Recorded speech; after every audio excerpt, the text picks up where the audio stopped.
Iniciamos el curso con un viaje desde las arcillas. Es de donde venimos como ceramistas cuando iniciamos nuestro camino, es nuestra primera aproximación, lo que primero en el fondo nos atrae.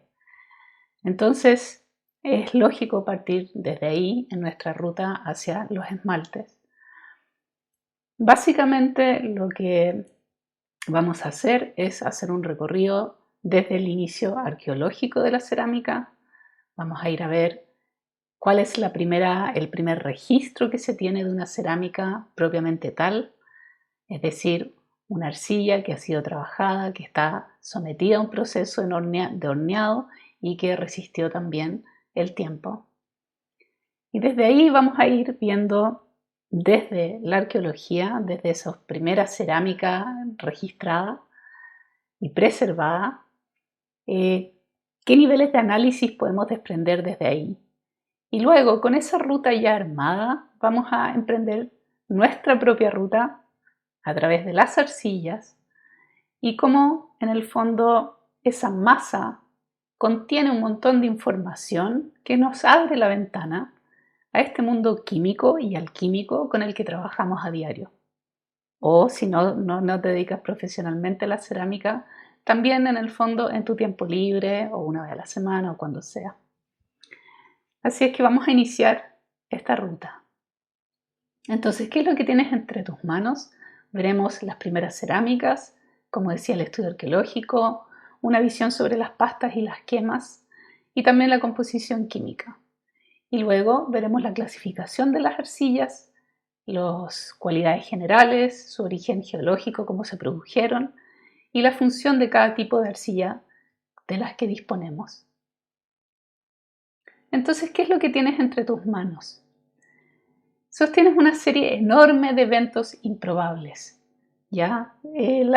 Los componentes de las arcillas son elementos químicos que se crearon desde el origen del universo y que en el fondo con procesos geológicos terrestres y también con la inventiva y la creatividad humana, esa ansia nuestra por siempre estar innovando, experimentando, observando, transformando, en el fondo creamos objetos de valor con esas arcillas, que en el fondo sin la acción del hombre de por medio, jamás tendrían ese agregado valor cultural, social, simbólico.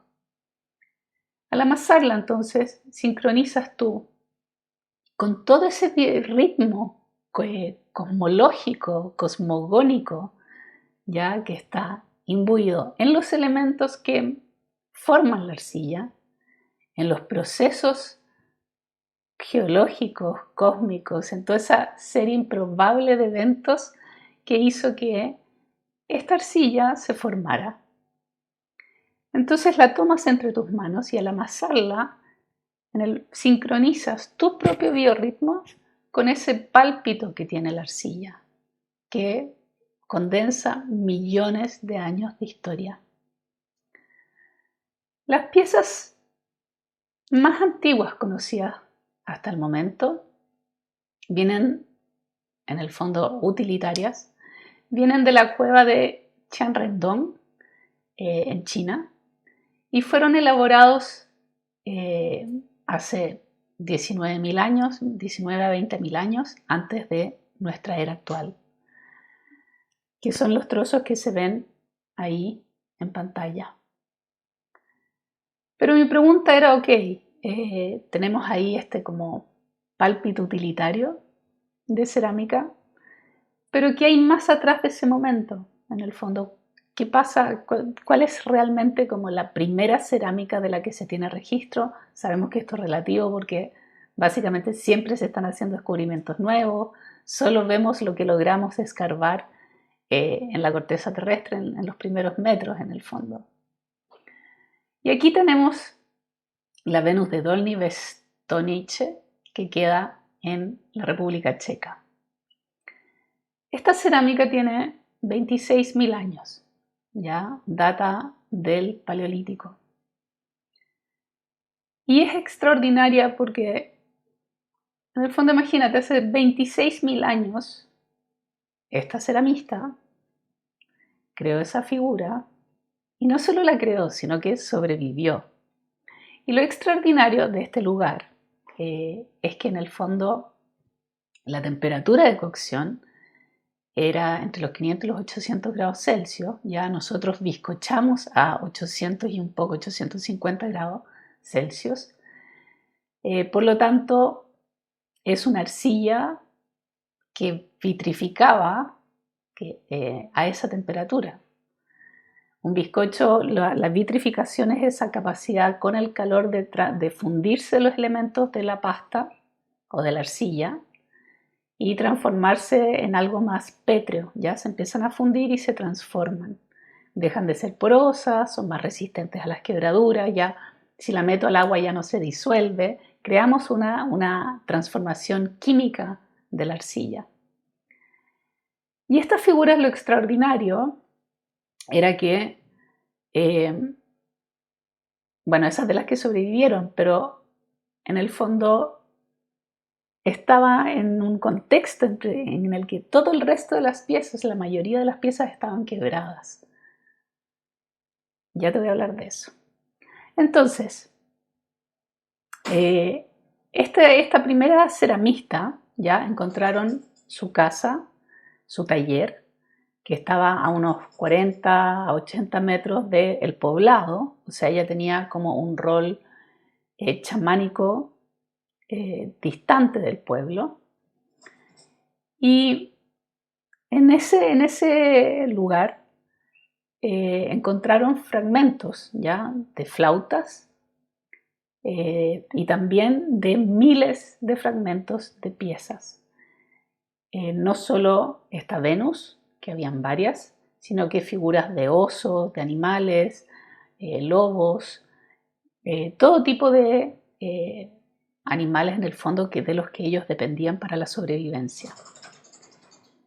Habían unos pocos completos, pero la mayoría estaban rotos e incluso rotos dentro del horno. Y nos preguntamos, ¿habrá sido tan mala ceramista que se le quebraba todo en el horno? Hasta imagínate, hace 26.000 años, esta primera ceramista en el contexto de su pueblo, que sabía alquimizar el barro, y vemos en el fondo aquí un fragmento de una novela que dice: estos chamanes tenían el poder de transformar el polvo en piedra. Se cree que este poder de transformación lo dominaban solo algunas mujeres, confiriéndoles un poder espiritual extraordinario. Esto es un fragmento de la novela de Jane Auel, Las llanuras del tránsito, que ella se dedicó a escribir toda una serie sobre el periodo paleolítico.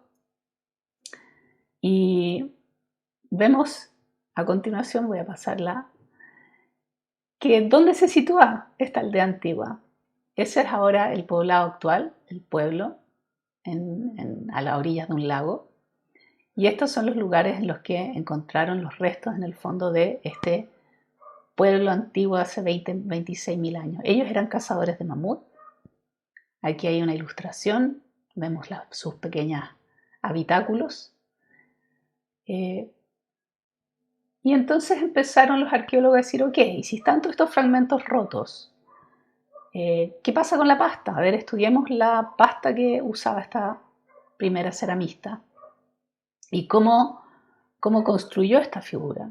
Entonces observaron que había agarrado la masa, que en el fondo de haber habido obviamente todo un ensayo y error, cuál funcionaba mejor, cuál peor, igual como lo hacemos nosotros hoy en día, y agarraba en el fondo una parte central que formaba el cuerpo y a esa le iba agregando el resto de los elementos. Los pechos, en el fondo los detalles, las piernas, los brazos, ya iban siendo agregados, en el caso de animales, las colas, las cabezas, las orejas, fueron yendo unidos por separado. Fueron ensambladas, no trabajadas a partir de una misma pieza, para luego como herramienta usaron las uñas, puntúa, igual como lo hacemos nosotros, palitos, piedritas, etc. Y entonces los arqueólogos dijeron: ok, veamos qué pasa con las arcillas. Entonces tomaron la arcilla y la investigaron con estas fotos de microscopios, con escáner, y vieron que esta arcilla de esta primera ceramista, digamos que sobrevivió a todas las improbabilidades de la geología y del tiempo, contenía cuarzo, mica muscovítica, arcilla illítica y material granuloso. Vamos a ir viendo a través de esta presentación qué es cada una de esas cosas, ¿ya? Entonces el 80% del material era material grueso y vemos ahí una foto del escáner en que toda la parte negra es parte porosa y todas las otras partes, en el fondo esto negro son sectores porosos y estas son arcillosas, ¿ya? Y hay material grueso de por medio. Entonces, ¿dónde la quemaron estas primeras cerámicas? Y descubrieron 2 hornos donde esta primera ceramista. El primero era como los que vemos hoy día, que era en el fondo un cañón de 1,5 metros, una boca de 1,5 metros de ancho, es como un vientre, este de acá era como un útero en el fondo, ¿ya? Tenía un canal y adentro se abría en este círculo de diámetro de 40 centímetros. Y el otro horno era más bien como una bóveda con un óvalo de 1 metro de diámetro y una profundidad de 60 centímetros. Y estos 2 hornos tenían 2.300 fragmentos de cerámica interior. Y estudiaron la pasta, la probaron, también provenía de ahí mismo, y vieron que en realidad la pasta resistía el shock térmico, que si los arqueólogos la agarraron, la quemaron a 800 grados siguiendo el mismo tipo de horno y resistía todo, no había ninguna razón para que se fragmentaran y explotaran como estaban las piezas. Por lo tanto, y eso es lo interesante, que el objetivo de esta primera ceramista no era en realidad solo preservar las piezas, sino que la pregunta es ¿por qué las hacían explotar y cómo? Entonces, finalmente queda claro que el rol de ella como ceramista no era el aspecto utilitario de la obra que hacía, sino que el aspecto chamánico, había una invocación en ese trabajo. Vaya a saber uno cuál era el ritual, era hacerlo explotar la pieza, era invocar las fuerzas sutiles de los animales, del vínculo de ellos con los animales, con la cacería, para lograr en el fondo sobrevivir, o eran también invocaciones a los espíritus de estos animales para hacerlos propios, como es en el chamanismo. Así es que en el fondo plantea muchas preguntas, pero en realidad no sobre su rol como ceramista, ya que era una buena ceramista, sino que con la función de lo que ella quería lograr y lo que invocaba a través de su obra. Y luego, bueno, entonces los arqueólogos, para ir más allá, agarraron estos rayos de frecuencia muy poderosa y empezaron a ver la composición química de los distintos tipos de arcillas que encontraron en esos restos, porque no solo trabajó ella con un solo tipo de arcilla. Y ahí es donde entramos en la química y eso es lo fascinante. En el fondo uno parte intuitivamente en la cerámica acercándose a la pasta, a la que encuentra, a la que compra. Nosotros la compramos hoy en día en tienda, hay muchos ceramistas que la van a buscar al cerro. Históricamente como ceramistas hemos ido a buscarla al cerro y luego ya con la sofisticación de los talleres empezamos a en el fondo crear nuestras pastas con todos estos insumos de la minería. Y nos metemos al análisis químico de las pastas y empiezan a aparecer todo este mundo de elementos químicos que antes no percibimos. Y aquí es como tu primera aproximación a este mundo. No te asustes, lo vamos a ver en detalle a lo largo del curso, en que tenemos sílice, que es el cuarzo, tenemos alúmina, que es lo propio de la arcilla, el calcio, que tiene otras funciones como fundente, el magnesio, que lo aporta el talco y da resistencia al shock térmico. Todas las pastas de baja tienen harto magnesio. El titanio, que da una coloración amarilla. El fósforo, ya el fósforo es el trifosfato está dentro del trifosfato de calcio. El fósforo, bueno, es parte de un elemento fundamental de la tierra también, y es el que en la porcelana da la translucidez.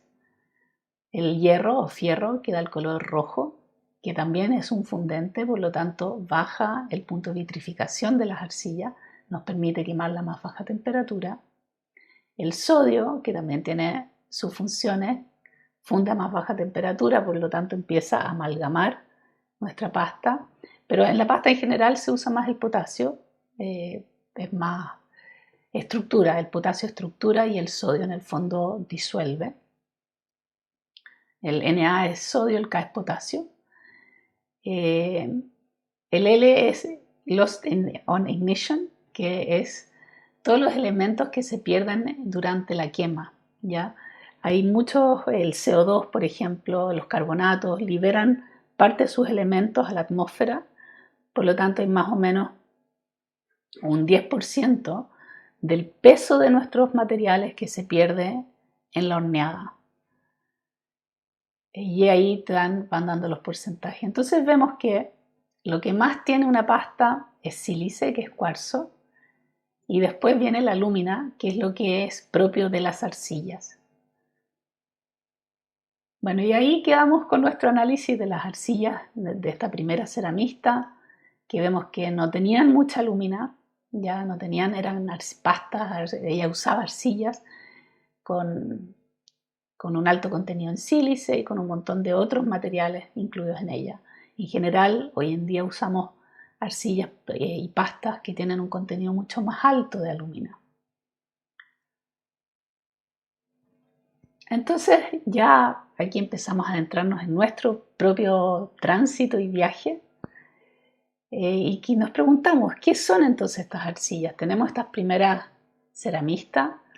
A través de la historia se ha desarrollado toda una industria cerámica. Nosotros la cantidad de cosas que usamos a diario, que ya ni siquiera registramos que son cerámica, que es obvio y evidente, que nos rodean. Entonces vemos que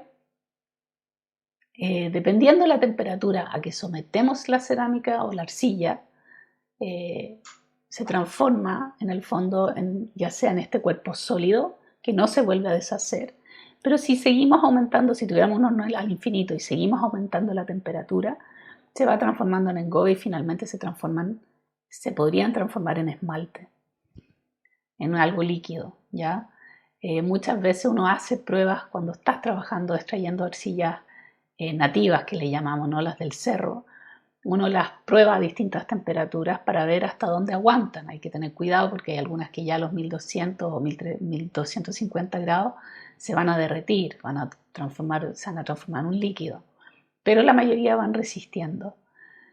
Pero en ese proceso no todas vitrifican, unas quedan más porosas, unas menos, unas no son plásticas. Vamos a ir viendo después en el otro video estos conceptos. Entonces, ¿cómo en el fondo estas arcillas, de dónde vienen? ¿Ya? Estas provienen de rocas degradadas en procesos geológicos que tardaron millones de años. Estos procesos geológicos muchos sucedieron como al mismo tiempo en distintos lugares del planeta. Y esto hace que por ejemplo, los yacimientos de caolín tengan más o menos la misma edad geológica, pese a que están ubicados en lugares completamente distintos del planeta. Dado que sucedieron en distintos lugares, esas condiciones les aportaron cualidades específicas, y es la razón por la que el caolín no es idéntico en todas partes, ningún material es idéntico en todas partes. Están emparentados, eso sí, ¿ya? Entonces, vemos que las arcillas tienen también distintas coloraciones, y esto se debe a el proceso geológico en el que se formaron y los elementos, los metales en el fondo, los óxidos metálicos con que se fueron contaminando en el proceso. Entonces, ¿cuáles son estos procesos geológicos? ¿Ya? Son procesos que suceden constantemente, y aquí vemos en el fondo en este diagrama tenemos el magma de la Tierra al centro, este centro denso, líquido en parte, porque está a una enorme presión. Luego vemos cómo emerge, ya hay una roca ígnea plutónica, hay roca ígnea que en el fondo esa va ascendiendo a través de las capas de la Tierra con enormes presiones. Luego está la roca ígnea volcánica, que es la que sale en una explosión volcánica, emerge así como en un disparo, convertida en lava. La otra ya, la roca ígnea plutónica ya no es lava, ya es algo densa, es completamente distinta. Luego esa roca volcánica, que lo hemos visto en Chile, un país volcánico, en el fondo se empieza a degradar, se aglomera en sedimentos, hay una erosión de por medio de los transportes, de las lluvias, de los vientos. Y luego acá tenemos las capas de subducción de la corteza terrestre, donde por un lado van emergiendo sedimentos y por el otro se van hundiendo. Entonces tenemos este doble proceso en que se van litificando, se transforman en rocas sedimentarias donde se van depositando las distintas capas. Ya luego tenemos la roca metamórfica, que es una roca sometida a altas presiones donde todo se compacta y finalmente vuelve a las profundidades y se vuelve a fundir todo. Y este proceso es multidireccional, ya no es una sola causa y efecto, es un proceso vivo de transformación.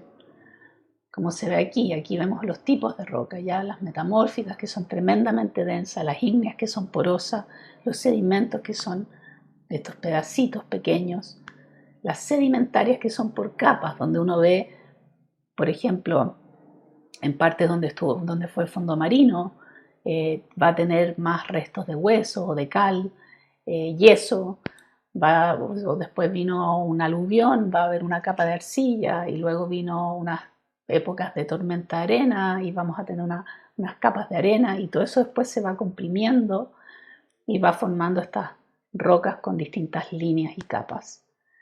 Y las metamórficas también se empiezan a deshacer y se transforman en sedentarias. Entonces es un proceso que va y viene en todas direcciones. Entonces, finalmente, ¿cómo esto afecta a nuestras arcillas? ¿Qué es lo que compone esta cosa que llamamos arcilla? ¿Ya? Y tenemos que están compuestas por minerales arcillosos y minerales no arcillosos. Entonces, los minerales arcillosos son los que contienen alúmina, son filosilicatos hidratados y aportan la plasticidad. La plasticidad es esta cualidad como pegote, gomosa, que nos permite estirarla sin que se corte, ¿ya? Que nos permite modelarla, pedirle más de lo que puede dar la mayoría de los materiales. Y las arcillas usadas en cerámica, los minerales arcillosos, tienen distintas categorías y clasificaciones. En las que usamos nosotros, las presentes son la caolinita, la illita, la clorita y la montmorillonita, que es lo mismo que la bentonita.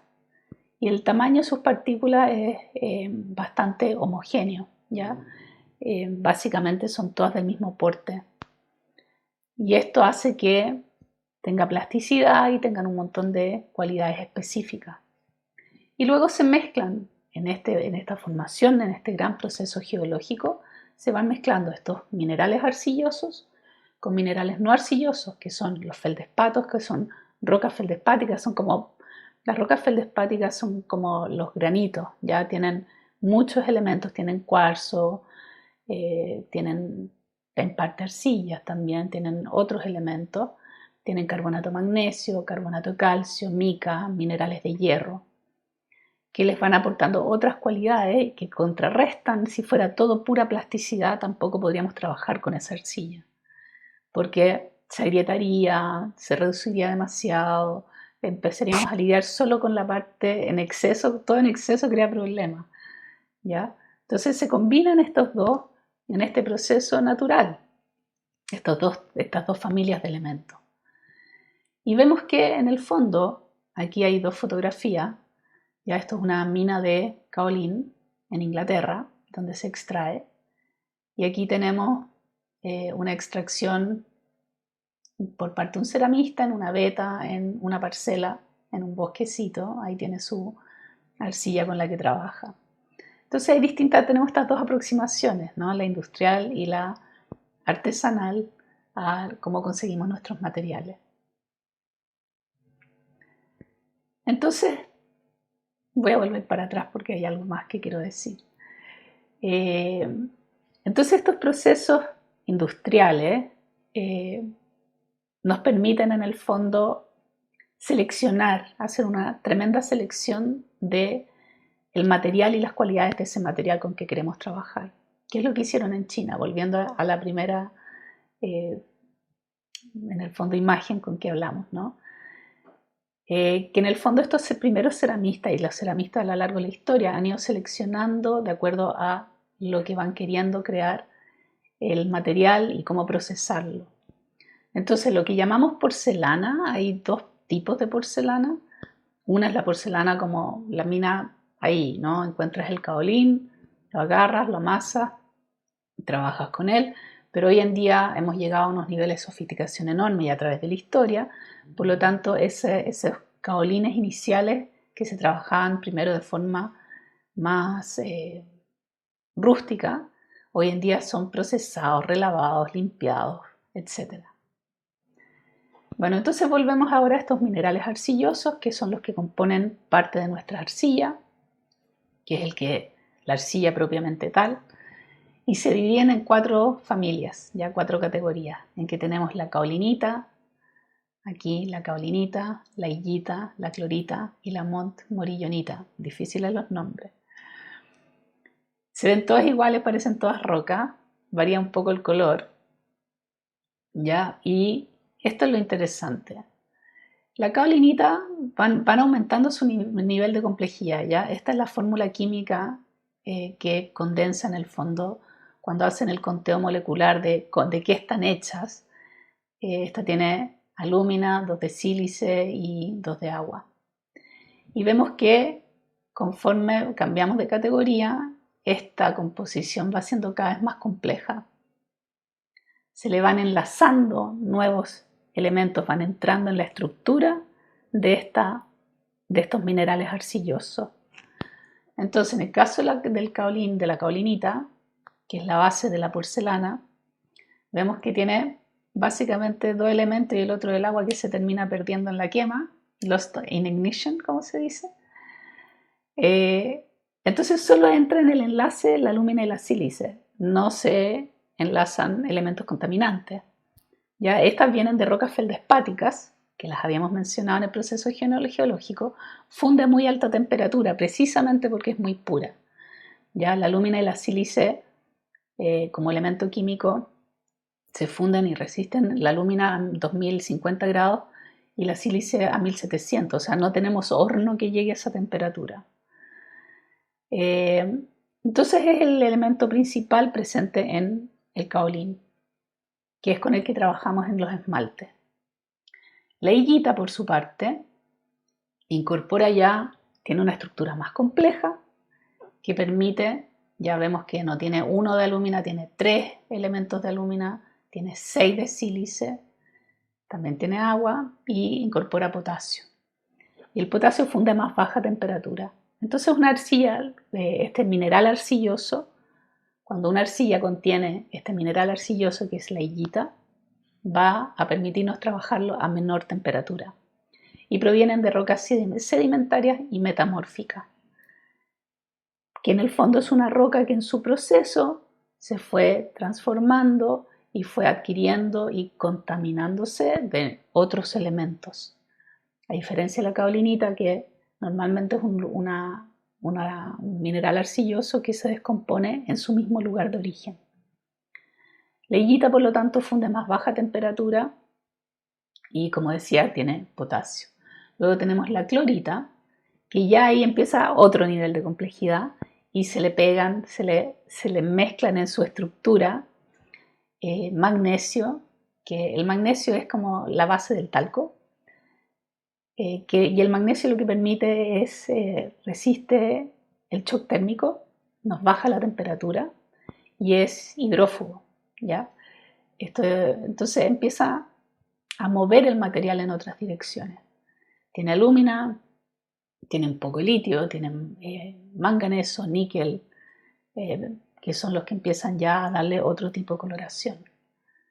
Entonces, no es que tenga todos estos, sino que en su estructura pasa a ser tan inestable que se puede enlazar, puede buscar estabilizarse. Es como si yo pierdo el equilibrio, me voy a agarrar de una silla. ¿Ya? En el caso del mineral arcilloso de la clorita, empieza en su desequilibrio y dice, ok, aquí hay un fierro, ya, se agarra el fierro. O hay manganeso, se agarra el manganeso, para lograr estabilizarse.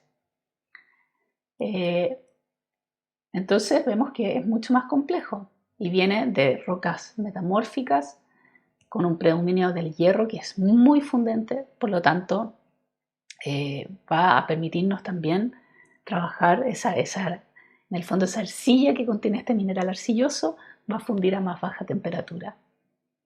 Y por último tenemos la montmorillonita, que es lo mismo que bentonita, que no la usamos como en el fondo una arcilla para trabajar, sino que la usamos para mejorar ciertas cualidades, ya sea en la arcilla, porque es muy plástica. Entonces, hoy en día, para todas estas pastas de más baja temperatura, para hacerlas más modelables, como que resistan más estrés hídrico, etc., que no sean tan susceptibles a trizadura, les agregan un poco de montmorillonita o bentonita. Y proviene de rocas ígneas, contiene sodio, magnesio, sílice y alúmina. Y tiene un tamaño de partícula muy pequeño, es como 50 veces más pequeño que la kaolinita. Por lo tanto, eso genera toda una serie de cualidades que vamos a ver. Ya, entonces, esta es la parte interesante. Pasamos de esta roca, ya que contiene estos minerales arcillosos que hemos desplegado, pero ya a nivel atómico, como si tuviera un microscopio para ver los átomos de estos, los elementos químicos a nivel atómico, ¿cómo se ve? Porque vemos que pasamos de lo más simple a lo más complejo y se ve así. No pretendo que te lo aprendas, ¿ah? Pero aquí vemos, ¿ves? Tenemos la kaolinita que tiene estas como dos capas, donde tiene el oxígeno, el hidrógeno, la alúmina y el sílice, ¿ya? Y vemos que en esta estructura la alúmina está como flotando entre medio, ¿ya? Empiezan a moverse entre medio de esta estructura y a enlazarse con los átomos. En la higuita ya tenemos 3 capas, tenemos muchas más capas, entonces para tratar de estabilizarse empieza a enlazarse con más elementos, entonces empiezan a entrar el potasio, el magnesio, el fierro, que vemos que son estos puntos de colores que están entre medio. En esta matriz de oxígeno en el fondo con sílice, porque el sílice y el oxígeno forman una matriz bien estructurada y dentro de eso van conteniendo y enlazando otros elementos. La clorita vemos que ahí ya está pasando de todo, súper complejo, súper inestable, se enlaza con montones de otros elementos. Y la montmorillonita, que también no es tan escandalosa como la clorita, pero que también tiene un nivel de complejidad grande. Entonces nosotros básicamente trabajamos como ceramistas con kaolinitas. Ya vamos a ver de todas las arcillas con las que trabajamos qué elementos de esos minerales arcillosos contienen. Las arcillas entonces se clasifican en primarias y secundarias, de acuerdo a qué tan lejos están de su lugar de origen geológico. Entonces las primarias son rocas que se degradaron en el mismo lugar donde fueron a parar.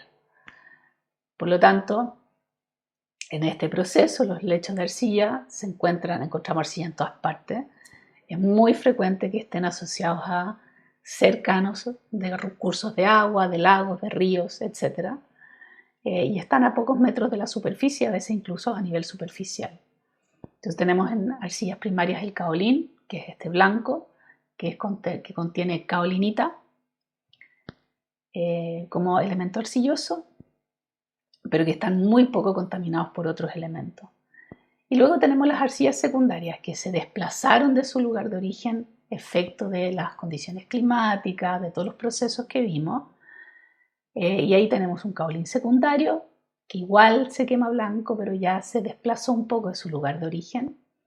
Tenemos la arcilla de bola, que hay blanca y roja, las arcillas refractarias, las arcillas rojas y las bentonitas, que no las usamos para trabajar en sí, sino que para arreglar algunos defectos o mejorar ciertas condiciones. Entonces las arcillas primarias están depositadas en su fuente de origen, son muy puras, tienen el característico color blanco. Sus partículas son muy pequeñas y muy parejas, como no están asociadas a otros elementos, son todos iguales. Entonces eso hace que le afecte la plasticidad. Los que han trabajado con porcelana se han dado cuenta, hoy en día están arregladas, pero a veces hay porcelanas que son mucho más difíciles de trabajar o de ejercer presión en ellas. Por ejemplo, pegar un asa en una taza de porcelana. Al principio, cuando uno va partiendo y viene de una pasta de grés, la cantidad de trezadura en los bordes de las tazas es enorme, y es por eso, porque requiere un cuidado mayor. Solo el caolín en el fondo es arcilla primaria, es la única arcilla primaria que existe. Y funde, o en el fondo ya vitrifica por sí solo a los 1800 grados. Y está compuesto por caolinita, que es la arcilla, como veíamos, la más pura de todas. Tiene mayor densidad y su nombre, caolín, deriva de la montaña Kaolin, que es la primera montaña donde encontraron los chinos el primer depósito de esta arcilla blanca. Antes de eso siempre se trabajaba con arcillas que nosotros denominamos arcillas de grés, que están como que tienen un tono.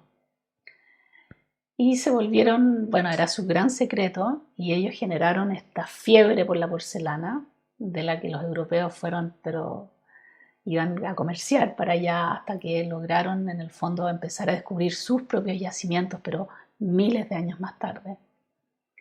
Proporciona una base blanca y muy densa, que las otras arcillas, y eso le da una como estructura muy pareja en el modelado, ¿ya? Pero tiene menor plasticidad, es más difícil de trabajar. Pero todo es oficio, así que al final uno se acostumbra, no es tan difícil, pero al principio en la transición sí. Hoy en día gran parte del caolín es sometido a procesos industriales de eliminación de pureza. Esto significa que por cada tonelada de caolín puro, que sale en esa forma de pellet, ya esto es un caolín ya ultra procesado, hay 9 toneladas de desecho, que le sacaron el cuarzo, la materia orgánica, las arenas como cuarcíferas, y generan un grave problema de relaves donde se deja todo eso y todo ese desecho. Ya es una industria súper poco amigable con el medio ambiente. Y el caolín se usa no solo en porcelana, se ocupa todo el papel lleva revestimientos de caolín. Por eso es la importancia de lo parejo de su partícula. Ya imagínate un papel que no fuera como todos los granitos iguales, sería un tormento escribir encima. Entonces tiene un mercado enorme, ¿ya? Y por el alto precio es también es la arcilla en el fondo más cara de todas. Luego tenemos las arcillas secundarias. Como decía, ya han sido arrastradas por la fuerza de la naturaleza desde su lugar de origen. Han ido cambiando de tamaño en esa erosión, en ese proceso de erosión. Ya empieza como a haber una matriz en que tenemos distintos elementos de distintos tamaños, por lo tanto se acoplan mejor, formando arcillas que son más resistentes a las grietas, al estrés de secado, al estrés hídrico cuando las humedecemos. Tienen un rango amplio de colores que van desde el negro hasta el blanco, pasando por toda la paleta entre medio. Son muy plásticas, resultan más fáciles de trabajar y se encuentran en yacimientos o depósitos como ya hemos visto. Entonces en esto tenemos las distintas categorías. Tenemos el caolín secundario, que ha sido arrastrado de su lugar de origen. Está compuesto por el mineral arcilloso caolinita. Igual quema blanco una vez que uno lo mete al horno. Funde un poquito más baja temperatura que el otro caolín. Tenemos luego la arcilla de bola, que funde a 1300 grados, contiene 20 a 80% caolinita, era lo que hablaba ya en estos procesos en que se mueve, no todo tiene el mismo porcentaje de estas arcillas, estos elementos en el fondo arcilloso, ¿ya? Es mucho más plástica que el caolín, reduce mucho más y se expande más con el agua. Se contaminó en el proceso, por lo tanto se ha ido en esa matriz que veíamos, ¿no? Se han ido enlazando fierro, titanio, magnesio, otros elementos que son los que le dan su particularidad. Cambian su plasticidad, su color, el cómo se comporta en el fuego. Es muy plástica por la razón que tiende a encoger mucho. Y entonces con esta empiezan a combinar. Por ejemplo, cuando hacen una pasta, que yo veo que le falta plasticidad, le agrego arcilla de bola. Ya, eso se va, por eso hacer una pasta no es como, hago una pasta, mezclo 4 elementos. Es todo un ajuste que uno va haciendo. Pero como en todo, es como esa primera alfarera, ¿no? Que uno parte con lo que tiene y de a poco se va poniendo más sofisticado y lo va mezclando un poquito aquí, un poquito allá para mejorarlo, igual que en la cocina. Entonces, bueno, y existe arcilla de bola blanca y arcilla de bola roja. N veces acá en Chile uno pide blanca y te dan roja. Bueno, uno se entrega nomás, ¿ya? Luego tenemos las arcillas refractarias, que resisten hasta 1500 grados, contienen caolinita y tienen illita, además de cuarzo. Son resistentes a las altas temperaturas, dan dureza y estructura. Se usan para la elaboración de pastas grés, ya porque tenemos que resistir en el fondo sobre los 1200 grados sin deformarse. Entonces ahí empiezan como a aparecer el uso de estas otras arcillas. Tenemos las arcillas rojas también, que es una gran variedad, que ya empiezan como a vitrificar, pseudo vitrificar, desde a partir de los 800 grados. Contiene caolinita, illita y clorita. Tienden a ser muy rojas porque tienen un alto contenido de fierro. También pueden tener cobre asociado, pero en general hierro. En distintas formas, el hierro tiene... hay hierro rojo, amarillo, negro, hay distintas versiones, entonces esa depende cómo esté. En la quema todos se transforman en óxido de fierro rojo, pero en el fondo, en el proceso externo, tiene estas distintas manifestaciones de color. Bueno, eso. Y por último la bentonita, que es montmorillonita en estado puro, que nos permite arreglar temas de plasticidad. La bentonita tiene estas propiedades toxotrópicas, que es cuando tú en agua la agitas, se liquidifica, como que se disuelve así. Y luego si la dejas reposar, se gelidifica, se transforma en un gel. Y esto hace que la incorporemos a los esmaltes precisamente por esa cualidad, ya que vamos a ver por qué produce eso también. Y se expande mucho la bentonita. La bentonita con el agua se hidrata, se expande, pero además pasa a ser como hidrófuga, o sea, repele el agua. Por lo tanto, la usan, por ejemplo, en los diques de la minería, los diques para contener los relaves, los usan bentonita para que no se filtren. Entonces, vamos a profundizar un poco en la química. ¿Qué son las arcillas? Desde el punto de vista químico, son silicatos de aluminio hidratado, es decir, tiene sílice, alúmina y agua. Y estos elementos